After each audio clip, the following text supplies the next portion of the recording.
V sodobnem svetu je skoraj vse, kar uporabljamo vsak dan, narejeno z velikimi stroji v tovarnah. Od jekla, ki se uporablja v visokih stavbah, do karoserij avtomobilov in celo delov letal, vse to najprej obdelajo velikanski stroji, preden postane uporabno. Pravzaprav obstajajo stroji, ki lahko oblikujejo trdno jeklo z več tisoč tonami pritiska, obstajajo tudi velikanske peči, ki se uporabljajo za utrjevanje trupov letal, in ogromni žerjavi, ki dvigujejo dele ladij težje od tisočev avtomobilov. Toda vprašanje je, kako izgledajo ti stroji in kako delujejo. V tem videu vam bomo pokazali, kako delujejo nekateri največji in najmočnejši tovarniški stroji, ki pomagajo graditi sodobni svet. Zato začnimo. A preden začnemo z razpravo, bi vas prosil za en všeček in da se naročite na naš kanal. To nam, ustvarjalcem vsebin, zelo pomaga. Zato začnimo. Prvi na našem seznamu je industrijski drobilnik avtomobilov. Na prvi pogled se zdi, da je to, kar počne, nemogoče. Celoten avto se vstavi v stroj. Včasih je karoserija vozila še popolna, ko pa pride ven, pa skoraj ne moreš več prepoznati, kaj je bilo. Nekdanje vozilo postane majhni koščki kovine, podobni konfeti. Tako močni so stroji v velikih reciklažnih obratih. Po poročilih o industriji recikliranja kovin v Evropi se veliki industrijski drobilniki uporabljajo za hitro ločevanje železa, aluminija, bakra in drugih materialov iz starih vozil. Zaradi tega se kovine hitreje reciklirajo in ponovno uporabijo pri izdelavi novih izdelkov. Toda preden so izumili takšne stroje, je bil postopek zelo težaven. Včasih so vozila razstavljali ročno. Uporabljali so rezalno baklo, kladivo in različna orodja, da so ločili vsak del posebej. Za eno samo vozilo so lahko porabili cel delovni dan. Zdaj lahko to industrijski drobilnik opravi v samo nekaj sekundah. V notranjosti stroja so ogromna jeklena rezila, ki se vrtijo z izjemno hitrostjo kot nekakšen velikanski mešalnik iz jekla. Ko avto vstopi, ga takoj zadenejo močni drobilniki, dokler ni popolnoma razbit na koščke. Toda s tem se postopek še ne konča. Zdrobljena kovina nato prehaja skozi različne sisteme, ki ločujejo jeklo, aluminij, baker in druge materiale. Obstajajo magneti, ki privlačijo jeklo. Obstaja tudi druge naprave, ki ločujejo lažje materiale, kot sta plastika in guma. Z drugimi besedami, skoraj nič se ne zavrže. Eden najbolj znanih industrijskih drobilnikov v Evropi se nahaja v Newportu v Walesu. Tamkajšnji stroj je izjemno velik, je zelo močan in porabi ogromno električne energije. Po poročilih o njegovem delovanju, moč njegovega motorja doseže več tisoč konjskih moči. Toliko energije je potrebno, da vsak dan zdrobijo tone in tone jekla. In ker je postopek tako hiter, lahko veliki reciklažni obrati vsak mesec predelajo ogromne količine odpadne kovine, kar je bilo včasih skoraj nemogoče, če bi to počeli ljudje. A še pomembneje, tu ne gre samo za drobljenje avtomobilov, to je pomembno tudi za okolje. Ko recikliramo jeklo iz starega vozila, je potrebnega manj rudarjenja za izdelavo nove kovine. Porabi se tudi manj energije v primerjavi s proizvodnjo jekla iz surovin. To pomeni, da čeprav stroj izgleda kot preprost drobilnik, zelo pomaga sodobni industriji in pri recikliranju svetovnih odpadkov. In ko se število vozil na planetu še naprej povečuje, bodo takšni velikanski stroji postajali še pomembnejši. Ker lahko v samo nekaj sekundah staro vozilo spremenijo v nov začetek. Naslednji na našem seznamu je velika hidravlična kovaška stiskalnica. Nahaja se v provinci Sichuan na Kitajskem. Po poročilih o težki industriji v državi je to ena največjih kovaških stiskalnic na svetu. Tako je velika, da je skoraj tako visoka kot 10-nadstropna stavba.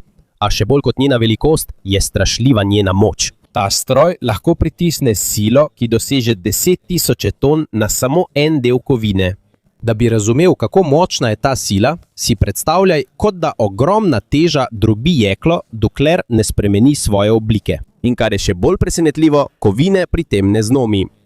Najprej z izjemno vročino zmehčajo titan, visoko kakovostno jeklo ali nikeljevo zlitino. Ko je kovina zelo vroča, jo nato postavijo pod velikanski stiskalnik. Ko hidravlični sistem pritisne, se kovina postopoma stisne, dokler ne dobi oblike kalupa, kot glina, ki jo stiskaš z roko. Ta postopek se uporablja za izdelavo zelo pomembnih delov letala. Sem spadajo podvozje, strukturni okvir in drugi deli, ki morajo biti izjemno trdni med letom.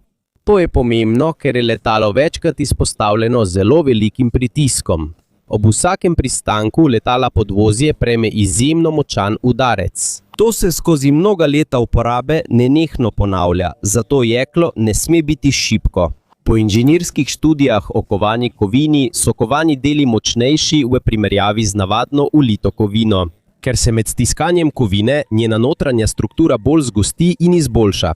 Preprosto povedano, v jeklu je manj lukenj in šibkih točk. Manjša je možnost, da bi počil med uporabo. In letalski industriji je to zelo pomembno. Ker če med letom letala odpove kritični del, lahko to povzroči veliko nesrečo. Zato se države, ki imajo takšno vrsto velikanske stiskalnice za kovanje, štejejo za tiste z naprednimi proizvodnimi zmogljivostmi. Tega ne zmore izdelati vsaka država. Po poročilih o proizvodnji v letalski industriji ima le nekaj držav izjemno močne stiskalnice za kovanje, ki lahko izdelujejo velike letalske komponente. Med njimi so Kitajska, Združene države Amerike, Rusija in Francija. In ko se kitajska letalska industrija širi, je ta stroj postal ključen tudi za izdelavo njihovih lastnih potniških letal, kot je C-919. Toda, da bi ta velikanska stiskalnica delovala, navaden stroj ni dovolj. V njej je ogromen hidravlični sistem.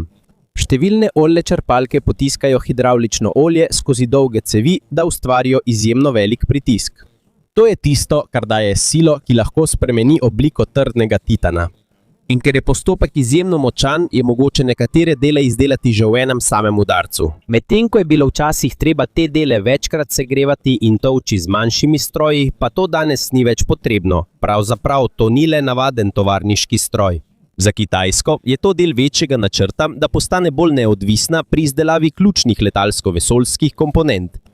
Ker so morali v preteklih desetletjih veliko vrhunskih letalskih delov še vedno uvažati iz drugih držav. Zdaj so veliko bolj sposobni izdelovati lastne, velike kovane komponente kar znotraj države.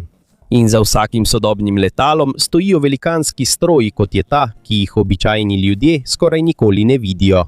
Jekleni, velikani, ki tiho izdelujejo dele, ki vsak dan podpirajo milijone potnikov v zraku. Zdaj pa si oglejmo še enega velikana, papirni stroj na Kitajskem.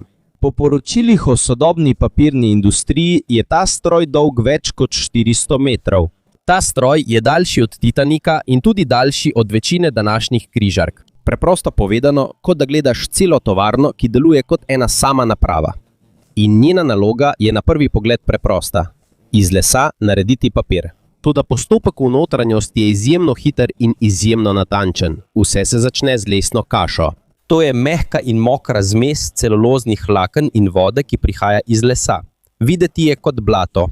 Nato se zmes razporedi po hitro premikajočem se situ. Medtem ko se premika, voda postopoma odteka. In vlakna se začnejo združevati in tvoriti tanek list. Toda na tej točki je še vedno zelo mokro. Zato gre skozi velike valje, ki stiskajo papir, da odstranijo še več vode. Nato pa gre v zelo dolg del stroja, ki je poln vročih cilindrov. Tukaj se papir suši s toploto in paro. Medtem ko list papirja teče skozi stroj, se proces nadaljuje, brez premora, brez prekinitve. Ko se papir posuši, je tu še en del stroja, ki zgladi površino papirja. Papir postane bolj gladek, da je tisk na knjigah, zvezkih, revijah ali časopisih bolj jasen. Tukaj so tudi vali, ki papir stisnejo, da je debelina celotnega papirja enakomerna. Na koncu ogromnega stroja se končani papir navije na zelo velike role in vsaka rola je izjemno težka. Nekatere so skoraj tako težke kot več avtomobilov skupaj. Še bolj presenetljivo je, da je celoten postopek izjemno hiter. Po poročilih o industrijski proizvodnji papirja lahko sodobni papirni stroji izdelujejo neprekinjen trak papirja, medtem ko delujejo z izjemno hitrostjo vsako minuto. To pomeni, da se od mokre lesne kaše do končnega papirja vse to lahko izvede v zelo kratkem času, medtem ko stroj neprekinjeno deluje. In ker deluje 24 ur na dan, je tudi dnevna proizvodnja zelo velika. Milijone kosov papirja lahko izdela samo en velikanski stroj, vendar pa nastane velik problem, če se ta ustavi. Ne, moraš ga kar ugasniti in ponovno zagnati kot električni ventilator.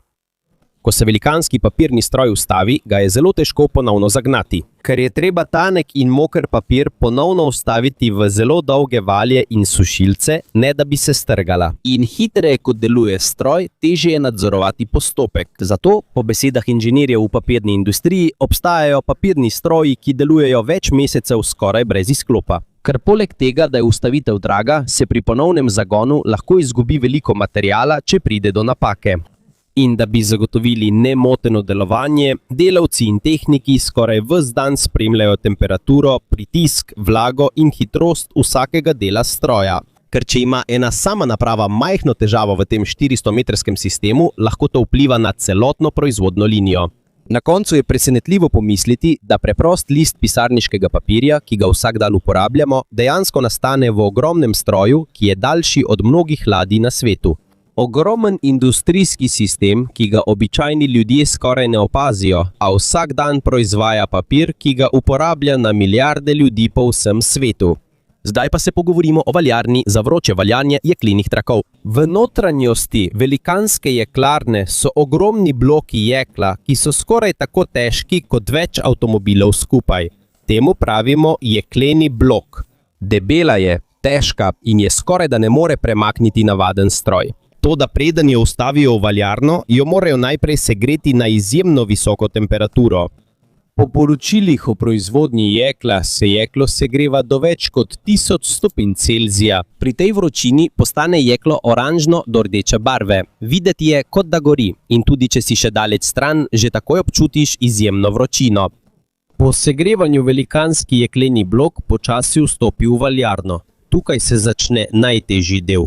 Obstajajo ogromni valji, ki stiskajo jeklo od zgoraj in spodaj. Medtem ko blok potuje skozi, postopoma postaja tanjša, podobno kot valjar za testo. Toda namesto kruha, ta stiska tone in tone jekla. Z vsakim prehodom postaje jeklo tanjše, hkrati pa se tudi hitreje premika. Iz debelega jeklenega bloka nastane tanek jekleni trak, ki se uporablja za izdelavo različnih izdelkov po vsem svetu.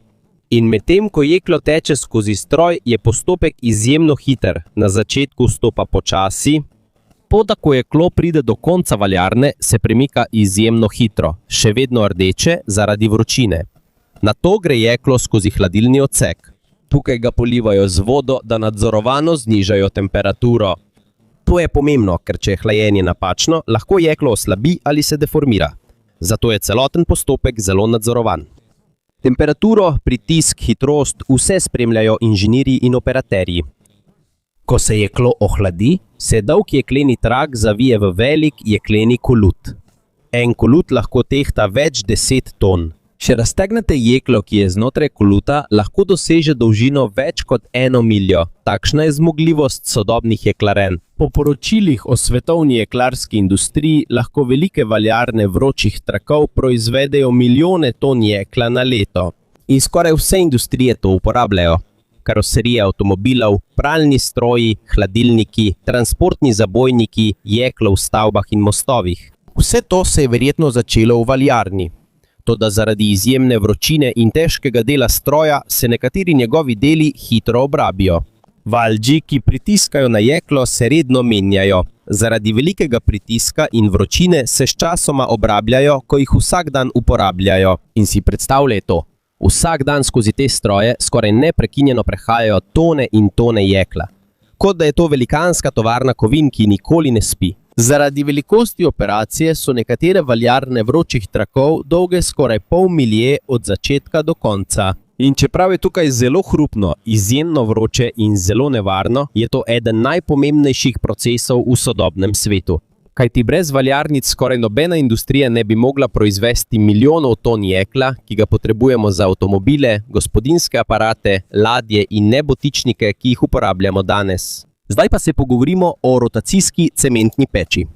Na prvi pogled izgleda kot zelo dolga kovinska cev. V resnici pa je to ena najpomembnejših naprav v celotni gradbeni industriji. Po poročilih o proizvodnji cementa lahko velike rotacijske peči dosežejo dolžino več kot 200 metrov. To je celo daljše od številnih ladij.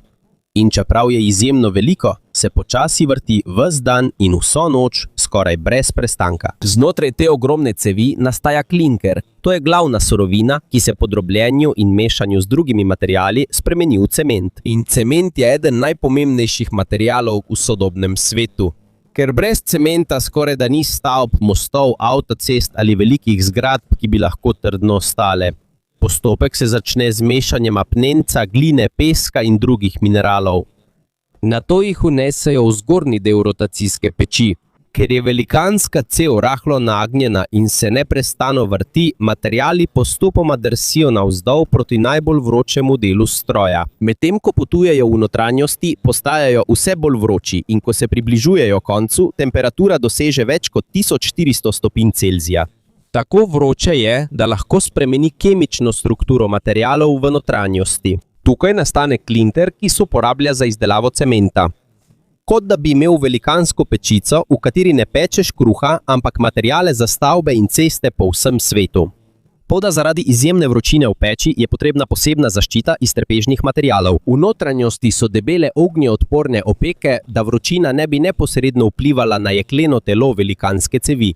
Te opeke so izjemno pomembne. Če se kateri del zlomi ali odpade, lahko izjemna vročina doseže jeklo peči in če se to zgodi, se lahko pokvari celoten stroj. Zato v velikih cementarnah neprestano spremljajo temperaturo peči z infrardečimi sistemi.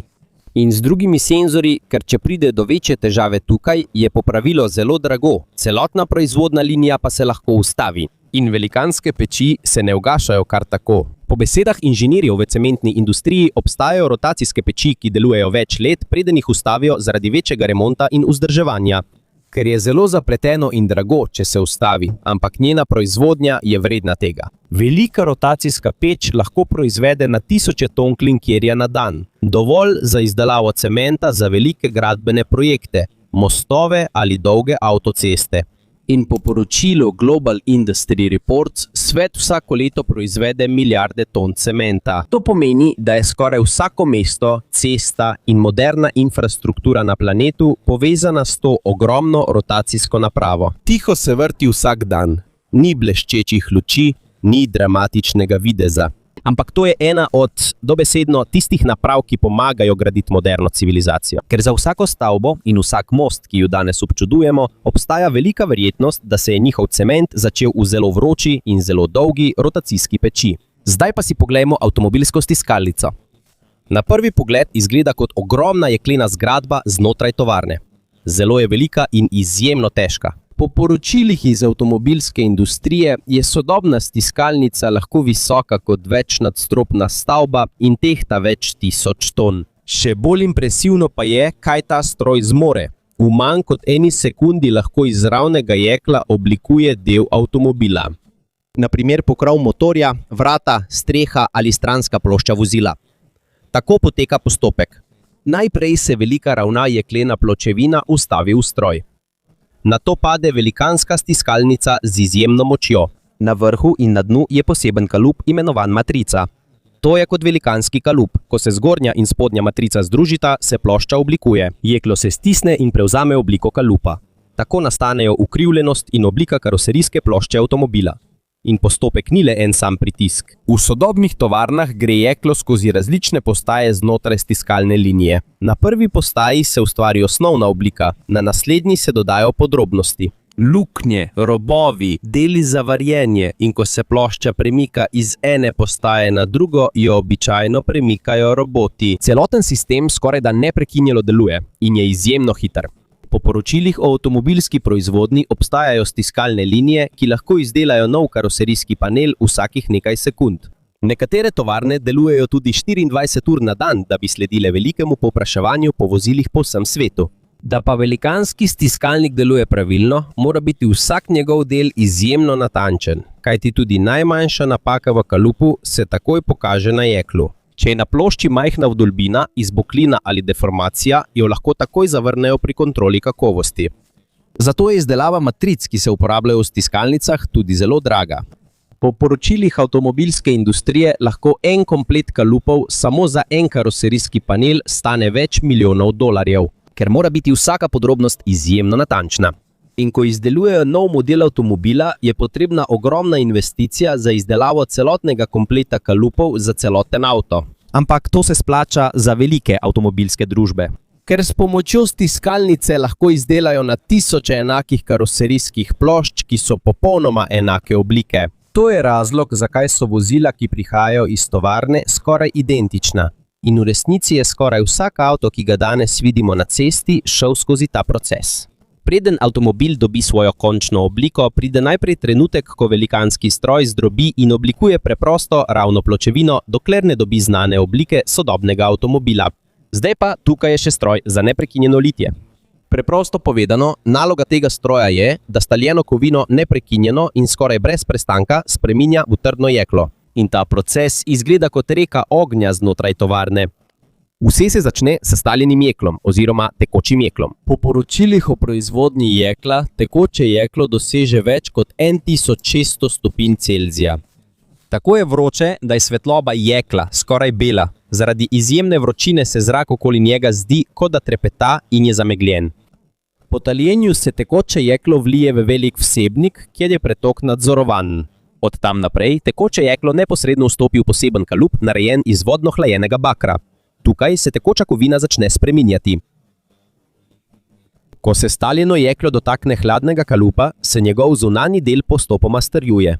Toda znotraj ostaja še vedno tekoče, kot trda lupina, znotraj katere je še vedno staljeno jeklo. Na to jeklo vlečejo navzdol velikanski vali, medtem ko se še naprej hladi z vodo. Ko jeklo potuje navzdol skozi stroj, postaja vse trše, dokler ne postane popolnoma trdno. Na koncu postopka iz stroja pridejo dolge jeklene palice, ki jih lahko uporabijo za izdelavo jeklenih plošč, gredic ali drugih materialov za valjarne in kovačnice. Nato jih odrežejo na ustrezno dolžino z zelo močnimi rezalnimi gorilniki. In medtem ko se strijujejo, stroj reže, okoli tovarne pa letijo iskre in ogenj. Videti je kot velik ognjemet v jeklarni.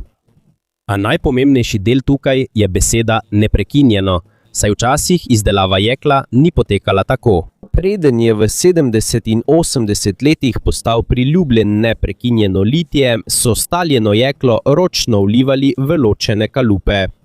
Počakati so morali, da se je ohladilo. Nato so ga morali ponovno segreti, da so ga lahko znova obdelali. Ta postopek je bil počasen, drag in povzročal veliko odpadnega materiala.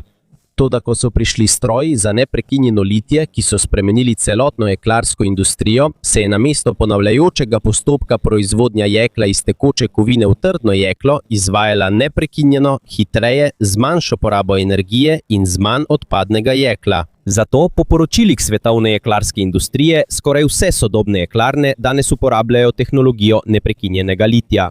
In pravzaprav je skoraj vse jeklo, ki ga vidimo v sodobnem svetu, verjetno najprej šlo skozi ta postopek. Od jekla v nebotičnikih do jekla v avtomobilih in celo do gospodinjskih aparatov v naših domovih. Vse se je začelo z zelo vročo reko staljene kovine, ki se je počasi spremenila v trdno jeklo znotraj ogromnega stroja za neprekinjeno litje. Številka 3. Petosni cenci stroji za letalsko industrijo. Obstajajo deli letala, ki so izjemno pomembni. Zato jih ni mogoče preprosto spojiti z varjenjem ali vijaki. Namesto tega jih izrežejo iz enega trdnega bloka titana ali aluminija. Tukaj pride v poštev petosni CNC stroj. To je ogromen računalniško voden stroj, ki lahko reže kovino skoraj pod katerim koli kotom. Medtem ko se rezalno orodje premika, postopoma odstranjuje odvečno kovino, dokler ne nastane končna oblika letalskega dela. In včasih se odstrani skoraj 90% prvotne kovine, preden je delo končano. To se uporablja za nosilce motorja, dele pristajalnega podvozja in druge ključne letalske komponente. Ta stroj je izjemno natančen, dovoljena napaka je zelo majhna, saj so življenja potnikov odvisna od tega. Ko se reže titan, nastaja izjemna toplota, zato se hladilna tekočina neprestano uporablja, da se rezalna orodja ne poškodujejo. Preden se stroj sploh premakne, inženirji najprej pripravijo celoten digitalni načrt s posebnim programom. Nekateri deli pa potrebujejo tudi več dni, da so dokončani, ker je njegova oblika izjemno zapletena. Na koncu se preprost kovinski blok spremeni v izjemno trpežen del letala, ki lahko prenese velik pritisk med letom. Številka 2. Kompozitni avtoklavi. Telo sodobnega letala danes ni več v celoti iz kovine. Nekateri njegovi deli so izdelani iz kompozita iz ogljikovih vlaken. Ta je lažja od aluminija, a izjemno trpežna. Toda preden ta material postane tako močan, ga je treba najprej postaviti v velikanski avtoklav. Avtoklav je kot ogromna peč znotraj tovarne letal. Tukaj se ogljikova vlakna segrevajo in stiskajo s pritiskom, da se pravilno utrdijo. Pravilna toplota in pritisk sta zelo pomembna. Če je postopek napačen, se lahko del letala oslabi ali deformira. Zato je celoten postopek utrjevanja strogo nadzorovan. Avtoklavi, ki se uporabljajo v letalsko-vesoljski industriji, so izjemno veliki. Nekateri so skoraj tako veliki kot stavba, da lahko vanje spravijo velike dele letala. Preprosto povedano, to je kot velikanski ekonom lonec letalske industrije. Tukaj izdelujejo nekatere najpomembnejše dele sodobnih letal. Prva stvar, ladjedelniški portalni žerjavi. V največjih ladjedelnicah na svetu so žerjavi tako veliki, da so videti kot premikajoče se stavbe. To so velikanski portalni žerjavi. Uporabljajo jih za dvigovanje ogromnih delov ladij, ki tehtajo več 100 ali celo več tisoč ton. Včasih so ladje sestavljali kos po kos jekla, danes pa najprej izdelajo velike odseke ladje, ki jih nato združijo skupaj. Kot velikanski Lego kocke. Portalni žerjav dviguje te velikanske odseke in jih postavlja na pravo mesto. Čeprav dviguje izjemno težke dele, mora biti gibanje še vedno zelo natančno. Če je namreč postavitev napačna, se deli ladje morda ne bodo pravilno ujemali. Po poročilih o ladjedelniški industriji imajo v Južni Koreji in na Kitajskem portalne žerjave, ki lahko dvignejo več kot 10.000 ton. To je ena največjih premičnih naprav, ki jih je ustvaril človek. In prav te velikanske stroje pomagajo izdelovati velike ladje, ki se uporabljajo za prevoz tovora in izdelkov po vsem svetu.